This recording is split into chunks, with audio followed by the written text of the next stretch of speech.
now I want to talk a little bit about, some of the theoretical ideas. Okay, so what I'm offering you is like, I want to say that this is just the seed. Okay, it's like I've been doing this sort of amongst a group of gay men who have been also doing this kind of work, and until very recently I'm the only woman doing this work.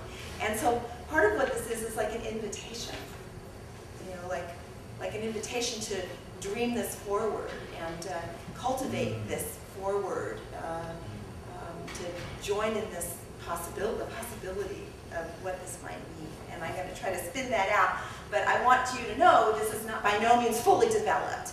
And I have a tendency, my know-it-all kids have a tendency to present things like, this is it.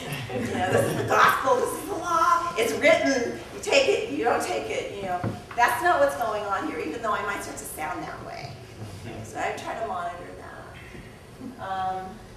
So I want to, so I thought I'd talk a little bit about looking at lesbian psychology, first from a traditional psychoanalytic, like Freudian object relations point of view, and sort of analyze how we could understand lesbian psyche that way. Okay. So are people here familiar with that, Freud, object relations, and those kinds of ideas? Or, well, I'll try to explain it a little bit as best I can. Okay. So here, what I want to sort of postulate the healthy development of a lesbian child. Okay, so the child is born, and she, I wrote it out there, so where it says 3 mothers. Okay, so that's what I'm going to try to evoke here. So the lesbian child is born, and optimally she comes into an environment that's like a good holding environment where her mother is regarding her with an honoring of her own subjectivity. Like, you're a separate person from me, and I wonder who you're going to be, and I want to help cultivate who you're going to be, and I'm going to attend to your needs. And for the experience of that for the baby is a kind of a feeling of incredible safety, like the world's a really safe place. My needs are going to get met. I can just kick back and enjoy, and you know, kind of be held in the great all. And there's this idea from classic object relations point of view that the experience that the baby has with the mother like that, the baby introjects or takes in, and it imprints on the baby's psyche. Whatever that experience is, it's the foundation of life, basically, for that baby from here on in. That's the foundation. So the quality of that holding, if it's, you know, if it's Winnicott's term, good enough, if there's safety, if there's regard, like in the Kohut kind of idea, like if there's good mirroring, if there's attunement, to use an attachment kind of theory, if all of those things are going on, the baby feels safe in the world. Okay, good. So, and then that lays a foundation for the next developmental idea, which happens around 2 years old, which is sort of consolidation of gender identity. Like, all of a sudden, there's this discovery, I'm in a body, and my body is female, and what does that mean? And it's very exciting, and in this case, the little girl is going to look to the mother, because the mother's also female, right? And so she's going to be looking to the mother, making comparisons, and the mother's, she's going to like get located in her own gender identity by interacting with the mother and using the mother as a kind of role model. And then at the ethical level, the lesbian girl is going to fall in love with the mother. And the mother is going to become like, she's not really a mother, she's more like this hot, exciting goddess, yeah, deity. And the baby's like nuts over this. You know, I mean, this happens around 3 years old. And the little lesbian girl is going to identify with the father, maybe even take on some of those masculine, some of his traits and stuff to woo the mother, and to woo her to love her. And if all goes well, then a good lesbian identity is consolidated. And it's like, and then the lesbian girl goes out in the world feeling like, you know, if you turn me on, I can just go for it. Okay? Anybody know any lesbians like that?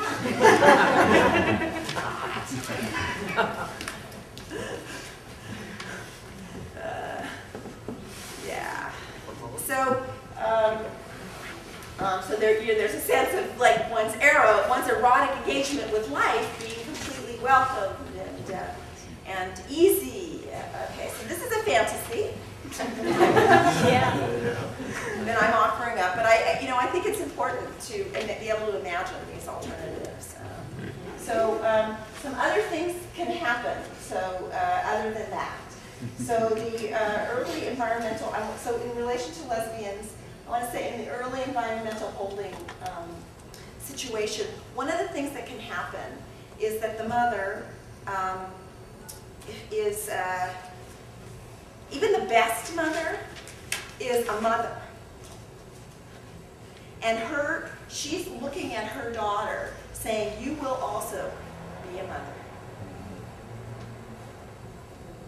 That baby girl is born and it's like, that's the story. That's the story. You too will be a mother. You too will have children. You too will be the linchpin of the biological family. You too will take responsibility for caregiving everybody around you. This is the vision, and it's very important. In a class, there was a workshop Doug and I did, and there was a woman who said, I was asked the question, what if my children were gay? And about my son, I was like, I had no problem. About my daughter, I was horrified. And she couldn't really articulate why, but my sense was this, that there's some, yeah, you need to be like me. And also, there's some sense that the mother herself has sacrificed something. And carries, in some sense, some resentment about her situation, and maybe envies the possibility that the baby girl might have something else. And so all of that is in the regard of the mother to the baby girl. It's all unspoken, it's in the ether. All girl children get this.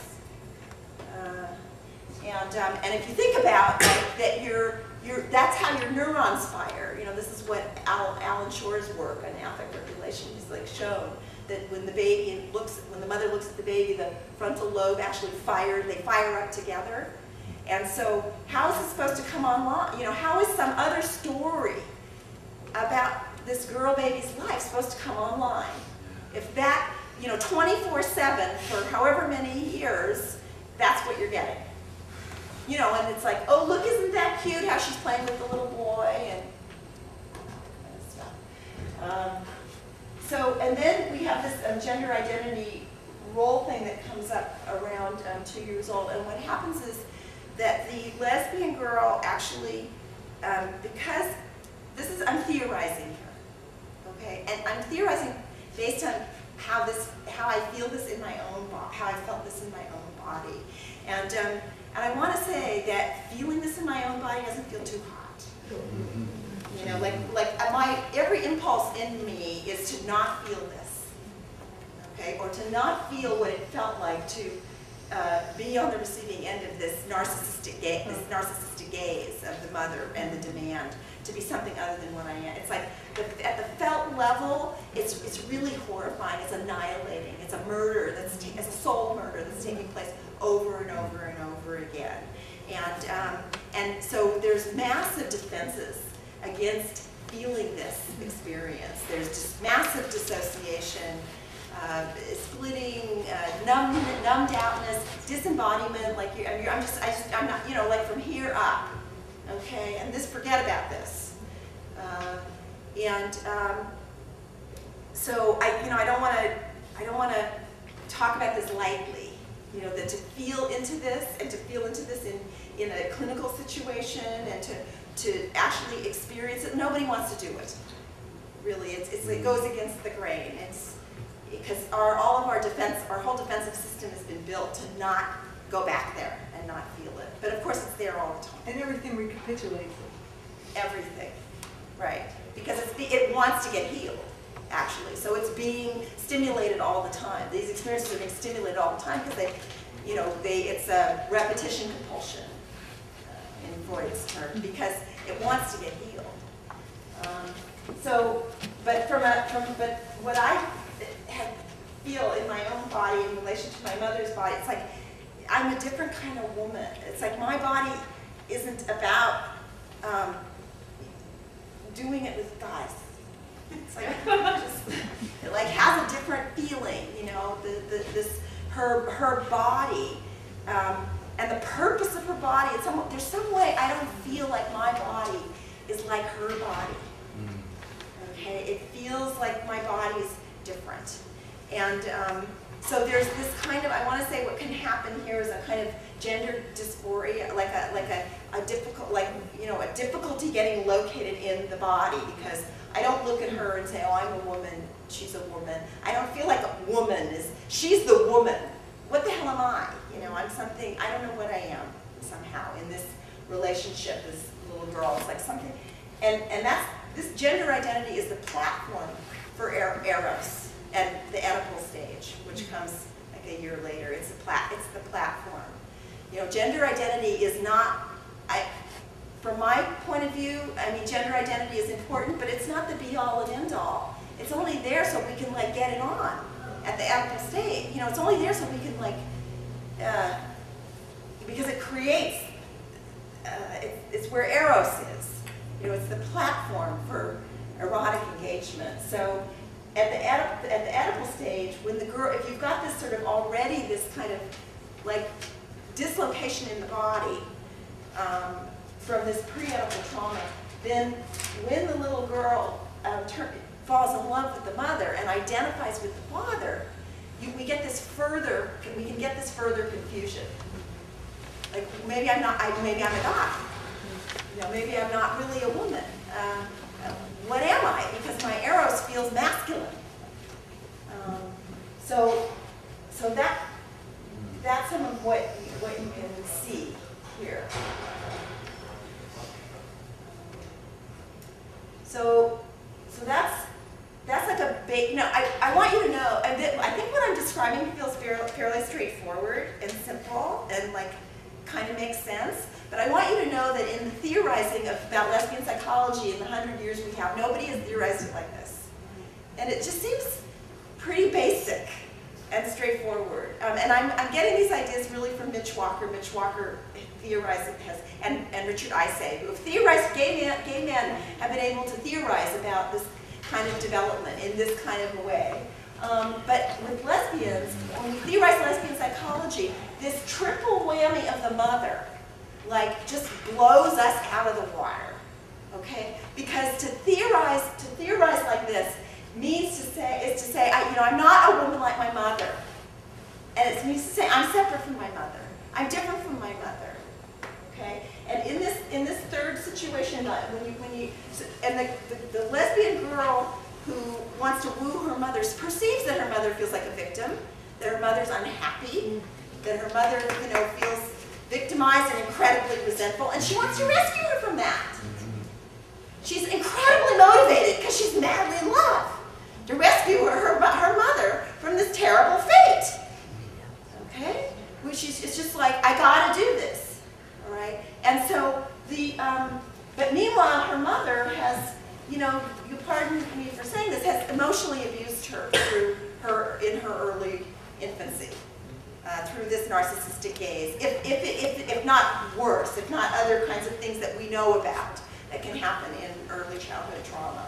But in this situation, there's a baby in there who is completely enraged, who has like healthy aggression and healthy rage at the lack of mirroring, the consistent lack of mirroring and lack of seeing her lesbian self. That there's this incredible rage that must get accessed.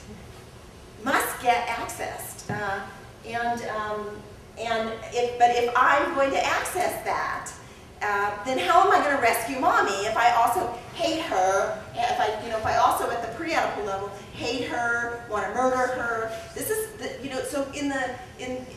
this is a huge developmental challenge, a huge clinical challenge